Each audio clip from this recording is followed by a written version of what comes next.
It's a honor, great honor, to have a friend of mine who's become very friendly over the last number of years. We knew each other before, but Mark is the head of NATO, Mark Rutte, Secretary General of NATO, highly respected by everybody that knows him, but in particular the European countries. They have great reliance on him, and he's done a fantastic job. And we had a tremendous meeting. I guess it's about a month now, a month ago. And I think Mark will tell you that it was really perhaps more important, the date of November 5th. That was the election day. Maybe that was the most important, because we made tremendous progress together. And one of the reasons that you're here today is to hear that we are very unhappy, I am, with Russia. But we'll discuss that maybe a different day. But we're very, very unhappy with them. And we're going to be doing very severe tariffs if we don't have a deal in 50 days. Tariffs at about 100%. You'd call them secondary tariffs. You know what that means.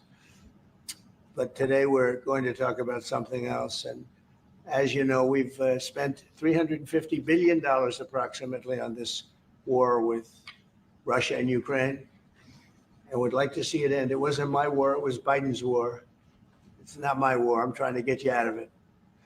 And we want to see it end. And I'm disappointed in President Putin, because I thought we would have had a deal 2 months ago, but it doesn't seem to get there. So based on that, we're going to be doing secondary tariffs if we don't have a deal in 50 days. It's very simple. And they'll be at 100%. And that's the way it is. That can be more simple. It's just the way it is. I hope we don't have to do it. But regardless, we are going to be, we make the greatest military equipment in the world, whether it's missiles. You saw that recently in Iran, the way those planes flew in. They hit every single, 14 bombs hit every target. Then you had the helicopters shoot a total of 30 bombs, 30 missiles, and they hit every single, Marco, is that right? Every single, Pete, every single target.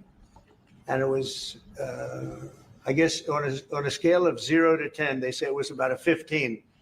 That's how successful it was. That's how lethal it was, a word they like to use nowadays. But it was an amazing, well-organized attack that people in this country want to do for 24 years. You know, when we had the pilots in last week, they were saying, sir, we've been practicing this for 24 years, meaning people, not them, but other people that are a little older now.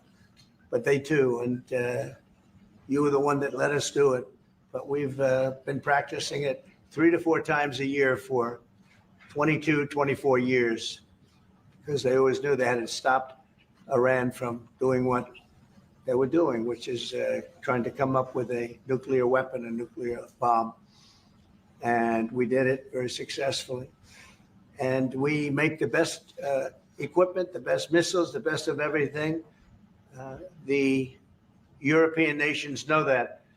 And we've made a deal today, and I'm going to have Mark speak about it, but we've made a deal today where we are going to be sending them weapons, and they're going to be paying for them. The United States will not be having any payment made. We are not buying it, but we will manufacture it, and they're going to be paying for it. Our last meeting of a month ago was very successful in that they agreed to 5%, which is more than $1 trillion a year. So they have a lot of money, and these are wealthy nations.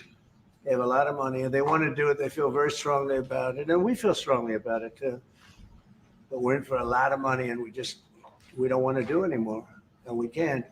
But we make the best, and we're going to be sending the best to NATO, and in some cases to maybe, at Mark's suggestion, if we go to Germany, where they're going to send early on missiles, and they'll be replaced, and NATO is going to take care of it. It's going to be coordinated by NATO, and they're going to work very much with Matt Whitaker, who's right here, who's a great ambassador, and Matt's going to be coordinating. You better do a good job, Matt. I will. But Matt's going to coordinate. He's a very talented guy. He's going to coordinate everything. So in a nutshell, we're going to make top-of-the-line weapons, and they'll be sent to NATO. NATO may choose to have certain of them sent to other countries where we can get a little additional speed, where the country will release something, and it'll be mostly in the form of a replacement. And I'd like to have Mark, and again, just a highly respected, pretty young guy for having had the career that he's had, because he had an amazing career before going to NATO. So and we spent a lot of time together over the last couple of months. And if you could say a few words. Absolutely. Thank you. No, Mr. President, Donald, this is really big. This is really big. You called me on Thursday that you had taken a decision. And the decision is that you want Ukraine what it needs to have to maintain, to be able to defend itself against Russia, but you don't want Europeans to pay for it, which is totally logical. And this is building on the tremendous success of the NATO summit, the 5%, but also the decision to keep Ukraine strong and the decision to increase our defense industrial production. So based on that, that was Europe stepping up. This is again Europeans stepping up. So I've been in contact with many countries. I can tell you that at this moment, Germany massively, but also Finland and Denmark and Sweden and Norway, the United Kingdom, the Netherlands, Canada. They all want to be part of this. And this is only the first wave. There will be more. So what we will do is work through the NATO systems to make sure that we know what Ukrainians need, so that we can make packages. Of course, in a way, we discussed it this morning with Pete Hegseth at the Pentagon, in a way that, of course, the US will keep on its stockpiles necessary to defend this country. That's absolutely clear. But it will mean that Ukraine can get its hands on really massive numbers of military equipment, both for air defense, but also missiles, ammunition, etc., etc. So if I was Vladimir Putin today and hear you speaking about what you are planning to do in 50 days, and this announcement, I would reconsider whether I should not take negotiations about Ukraine more seriously than I was doing at the moment, if I was Vladimir Putin. But when I'm Ukraine, I think this is really great news for them. So I really want to thank you for that. And it means Europeans paying for it. And again, I mentioned all these countries, we will deal with that. And exactly as you said, it might also mean that countries will move equipment fast into Ukraine, and then the US later backfilling it, because speed is of the essence here. So really, thank you. This is important. You did a great job. And it's a really great job. We've been very successful in settling wars. You have India, Pakistan, you have Rwanda and the Congo. That was going on for 30 years. India, by the way, and Pakistan would have been a nuclear war within another week, the way that was going. That was going very badly. And we did that through trade. I said, we're not going to talk to you about trade unless you get this thing settled. And they did. And they were both great leaders. And they were great. But Rwanda and the Congo, that was going on for 30 years.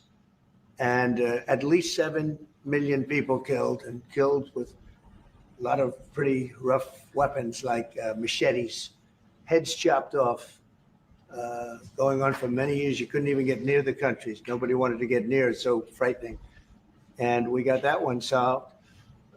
Serbia, Kosovo, got that solved. That was going to be one that was going to happen.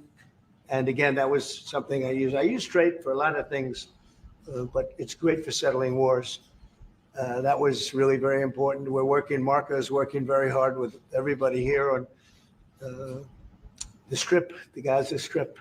I call it the Gaza Strip, one of the worst real estate deals ever made. They gave up the oceanfront property, one of the worst deals ever made. But it was supposed to bring peace, and it didn't bring peace. It brought the opposite. But we're doing pretty well on Gaza. Steve Witkoff is here, and I think we could have something fairly soon to talk about.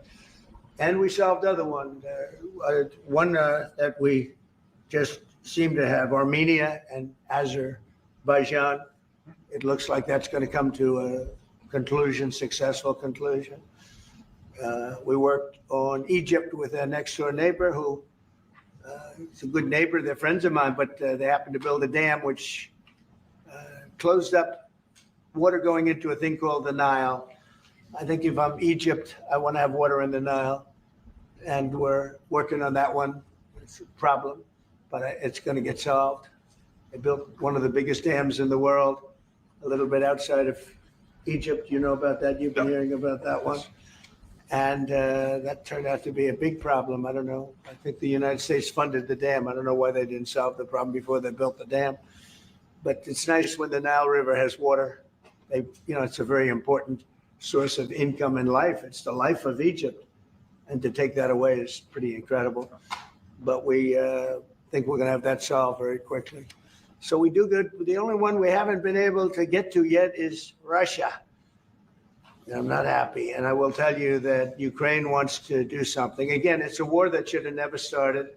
If I were president, it never would have happened. I used to speak to President Putin about it a lot. It was the apple of his eye. But once I saw what was going on, I said, they're gonna have a war here. I was outside. Election was rigged. And I was outside looking in. And I said, that thing's going to be a war. Couldn't believe it, because what Biden said was the exact opposite of what should have been said. And it started, and it's a real mess. We're losing, I guess they're losing 5,000 or 6,000 people a day. It's actually now more. I was saying 5,000 a day. It's actually more now. Mostly soldiers, but a lot of people in cities and towns that are getting blown up too. It's a horrible war, and it should be stopped. And so if it's not done, if we don't have an agreement in 50 days, that's what we're doing, secondary tariffs. And they're biting. And I hope we don't get to the point where we do, but I've been hearing so much talk. It's all talk. It's all talk, and then missiles go into Kiev and kill 60 people. It's got to stop. It's got to stop. But the purpose of this is to say that this is a very big deal we've made. This is billions of dollars worth of military equipment is going to be purchased from the United States, going to NATO, et cetera. And that's going to be quickly distributed to the battlefield. Ukraine will take it up. And, say what you want about Ukraine. When the war started, they had no chance. And they still would have had no chance if the equipment, they had the best equipment, because we do make the best planes and missiles, and we make the best military equipment in the world by far. And we have new things coming out that are beyond belief. And I'm very excited about the Golden Dome. It's going to give us very strong protection. We've already started that. But they had courage, because somebody has to use that equipment. And they fought with tremendous courage, and they continue to fight with tremendous courage. But they don't have, they're losing on equipment. And Russia's really taken a very positive, very, very strong, what they've done the last couple of weeks. Without military reasons. That's what they are doing. It's 700 drones a day, missiles, bombing cities. This is not because of military goals. It is just creating panic, keeping people out of their sleeps, hitting towns. Yeah. It's really terrible. And it is meaning a lot of people lose their lives, but also the infrastructure, whole cities being they're wiping out the electric. It's going to take years to rebuild it. That's going to be the next problem. Yeah. Because, but that's going to take a long time. Many of the cities are knocked down to the ground. Many of the people have left, but many have stayed. I don't know. They actually stay. And most have stayed, actually. It's incredible that they stay, and knowing that a missile could be hitting your apartment house, and your apartment house that you're sitting in could collapse on top of you. And they do very heavy construction. They don't use rebar. They do very thick concrete construction. Those are heavy buildings, big buildings and heavy buildings, and they collapse like they're made out of paper. It's unbelievable to see this happening with people, so many people being killed. So we think we're going to make progress, and we hope we're going to make progress. In the meantime, we're going to get you good service on what you need. And we really became friendly with NATO this last meeting. We went from 2% to 5%, which everyone said was not even a possibility. They weren't paying 2%. Many of them were paying much less than 2%. But even those, since you became president, all committed to the 2% before the summit. And now collectively they committed to the 5%. That's right. They did. They've been very good. And I think I made a lot of friends over there. We had a couple of days of very intensive talks. And they're great people. They're leaders of countries. Many of them great countries, some of them smaller countries, but for the most part, I'd say very solid, strong countries, and very successful. Some of them are among the most successful countries in the world. So that's the story. We hope that's going to have an impact on Vladimir Putin, and we hope it's going to have an impact on Ukraine also. We want to make sure that Ukraine does what they have to do. All of a sudden they may feel emboldened, or maybe they don't want. This is a very difficult situation. Ukraine wants a peace deal. I think so. And they will stay committed to that. There's no doubt they want this. But the Russians have to become serious. They have to continue to want it, though. Yeah, I agree. You and I will make sure of that. All of a sudden, they get you and I will make sure of that. We'll make sure. I feel confident that they will do what has to be done. Plus, we have certain parameters that both sides know, and we already know what should be done. So I think that's going to be it's going to be very strong. We want everlasting peace. Any questions, please? Yes. Thank you, Mr. President. What was the tipping point for you in making this decision? Was it a conversation with President Putin? Was it a piece of intelligence? Why are you giving 50 more days? I think I think it's a very short period of time. I think, don't forget, I've just really been involved in this for not very long. And it wasn't initial focus. This is a Biden war. This is a Democrat war, not a Republican or Trump war. This is a war that would have never happened. It shouldn't have happened. A lot of people being killed. When the final numbers come in, you're going to see a lot more people are being killed in this war than you think, than you've been writing about. It's a very deadly war. They're all bad, but this is a very deadly war. The numbers are going to be far greater. When an apartment house comes down, and they say 2 people were slightly injured. No, many people were killed. And those numbers will be at some point accurately reported. So far, they're not. It's a deadly war. I think that you're just going to see, I think you're going to see strong movement. I hope so. I hope so. You know, the secondary tariffs are very, very powerful. What about the tariffs that the Republicans in the House and the Senate have read? Yeah, sure. Why are you giving 100%?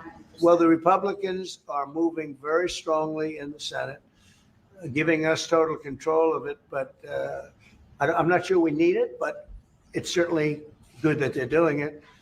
And Lindsey Graham's working hard. The whole John Thune, all of them, they're all working hard. And they're in coordination with Mike Johnson, Speaker in the House.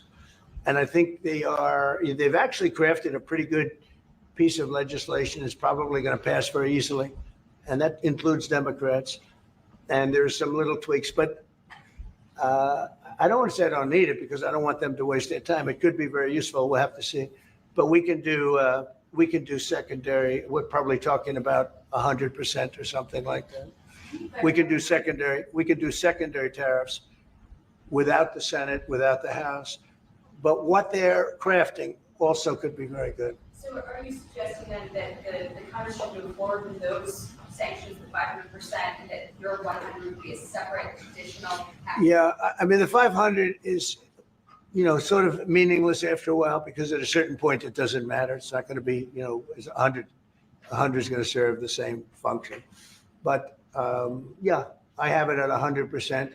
They may have it. I don't know what they're going to end up with. They may have it at 100 too. They may have it at 500. But they're doing some good work in the House, and I think in the House and the Senate.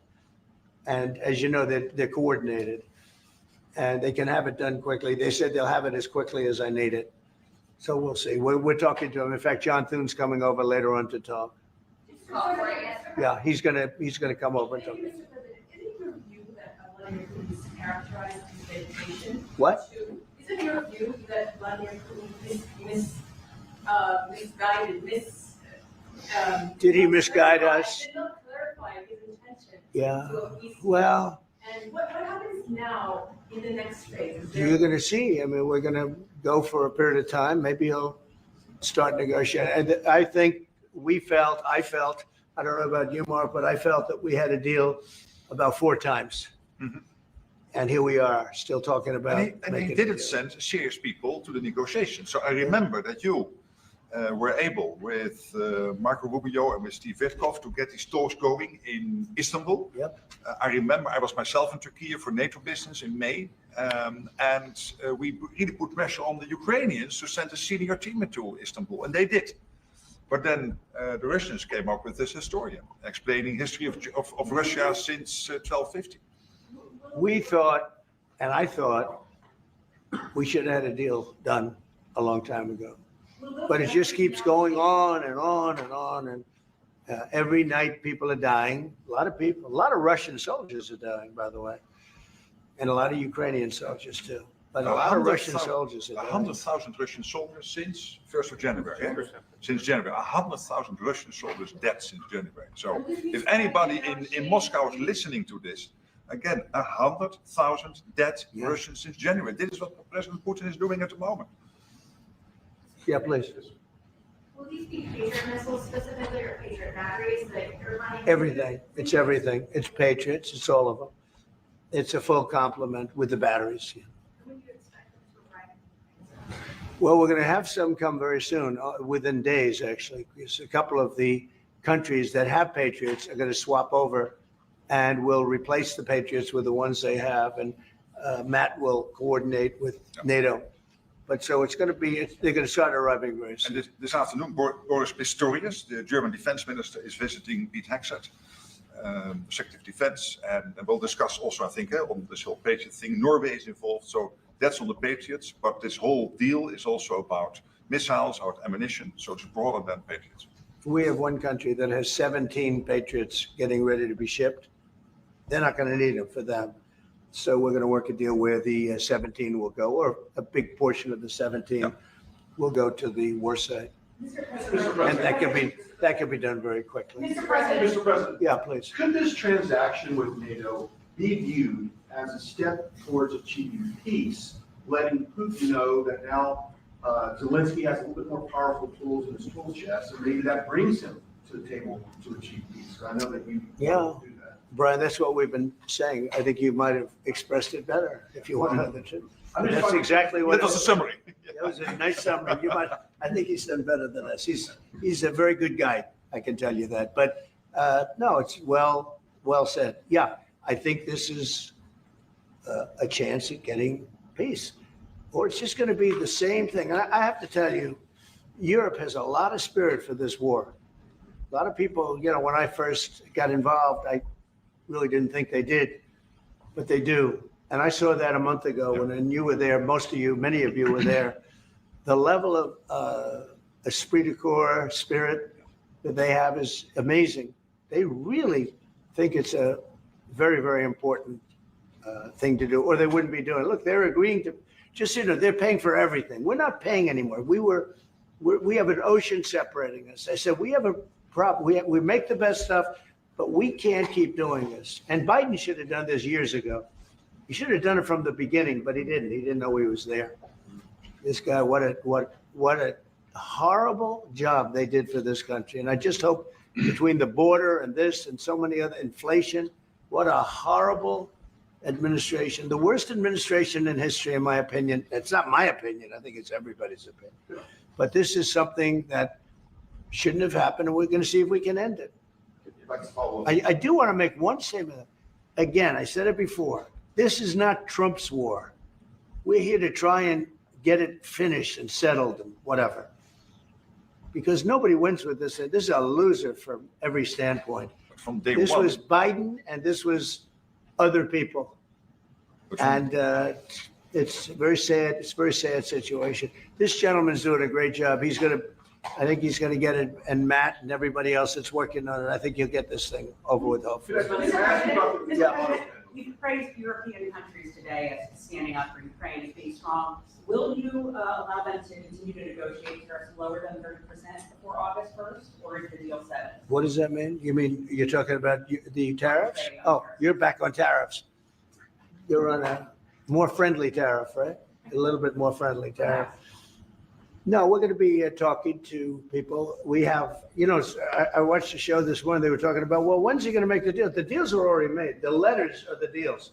The deals are made. There are no deals to make. They would like to do a different kind of a deal, and we're always open to talk. We are open to talk, including to Europe. In fact, they're coming over. They'd like to talk.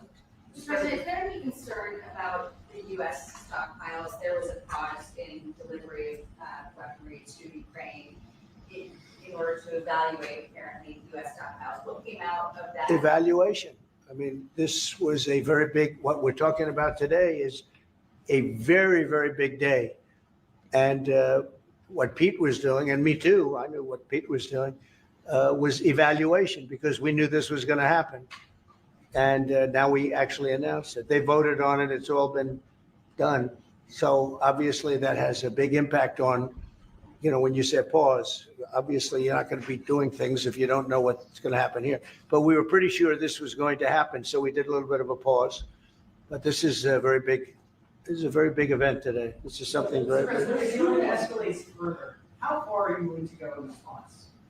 In what? How far are you willing to go if Putin were to escalate send more bombs. Don't ask me a question like that. How far? I don't know. I want to get the war settled. They're not Americans that are dying in it. And, you know, I have a problem, and JD has a problem. It's a stance that he's had for a long time. They're not Americans dying, but there are a lot of people dying and on something that should be able to be settled. And we all agree with that. This group of people, that, you know, we want to defend our country, but, you know, ultimately, having a strong Europe is a very good thing. It's a very good thing. So I'm okay with that. Yeah, please, in the back. Yeah, is there a ceiling on what the Europeans are willing to pay for? And it sounds like, well, are you ruling out the U.S. paying some additional weapons to withdraw that authority? Shall I try to answer Please. that? Because basically what the president is saying, that he is willing, of course, taking consideration what the US needs itself. So it's not that you can have a shopping list, you can order whatever you want, because the US has to make sure that the US keeps his hand on what the US needs, also to keep the whole world safe, because in the end, you are the police agent of the whole world. You're the most powerful nation on earth, the most powerful military on earth. But given that, the US has decided to indeed massively supply Ukraine with what is necessary through NATO. Europeans 100% paying for that. And what we have been doing over the last couple of days is talking with countries, and I just mentioned the ones who in the first wave immediately said, we want to chip in. And then you are really talking about big numbers. Take Germany visiting today. They are really talking about big numbers. Oh, can you get some clarity? I will say that I spoke with Germany, spoke with most of the larger countries, and they are really enthusiastic about this. They want to, and you know, they're willing to go very far. I will tell you, you know, as per your question, how far would I go? They want to go very far. They don't want this to happen. That's why I think from Putin's standpoint, it would really be good. He gets the country, his economy is doing very poorly, and he's got to get his economy back. He's got to save his economy. He could save his country in a sense, but the economy can be destroyed. He's destroyed a lot of countries over the years. He wants to get that economy back.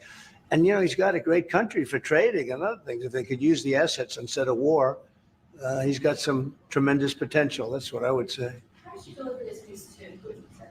Say? How did you tell Putin this is coming? I speak to him a lot about getting this thing done. And I always hang up and say, well, that was a nice phone call. And then missiles are launched into Kiev or some other city. And I said, it's strange. And after that happens 3 or 4 times, you say, the talk doesn't mean anything. My conversations with him are always very pleasant. I say, isn't that a very lovely conversation? And then the missiles go off that night. I go home, I tell the first lady, I spoke to Vladimir today. We had a wonderful conversation. She said, oh, really? Another city was just hit. So it's like, look, he's, I don't want to say he's an assassin, but he's a tough guy. It's been proven over the years. He's fooled a lot of people. He fooled Bush. He fooled a lot of people. He fooled Clinton, Bush, Obama, Biden. He didn't fool me. But what I do say is that at a certain point, ultimately talk doesn't talk. It's got to be action. It's got to be results. And I hope he does it. It's potentially such a great country to be wasting so many people on this and the money. And look at what's happened to his economy. Look at what's happened. So, And with the threat in 50 days, the Yeah. economy will be hit It's, very hard. I mean, look, I hope he's going to do it. He knows the deal. He knows what a fair deal is. If there is such a thing as a fair deal, there's no winners here. This is a loser. This is a loser. And I dealt with him from the beginning. It wouldn't have happened, but I will say Ukraine was the apple of his eye. We talk about it. It was the apple of his eye, but it wasn't going to happen. And he understood that. It wasn't going to happen. And then I noticed, after I was out, I noticed soldiers forming at the border. Yeah. And then I heard horrible, stupid things being said from the other side. And I said, they're really handling it very, very wrong. It's a shame. Yeah. Can I add one thing, and that is about President Trump, because you came in office in January. On the 12th of February, you had your first phone call with Putin. I think you did exactly what I hoped you would do. That is breaking the deadlock, starting the conversation, because you have to test him. I know Putin very well from the days I was Prime Minister in the Netherlands. You have to test him. And you did this. And you really gave him a chance to be serious, to get to the table, to start negotiations. Steve Witkoff, Marco Rubio, we all tried to help you. But you've now come to a point where you say, well, hey, We actually You thought have we to- had you have to get probably serious. 4 times a deal. Yeah. I mean, you would call and you said, Yeah. this looks good. Yeah.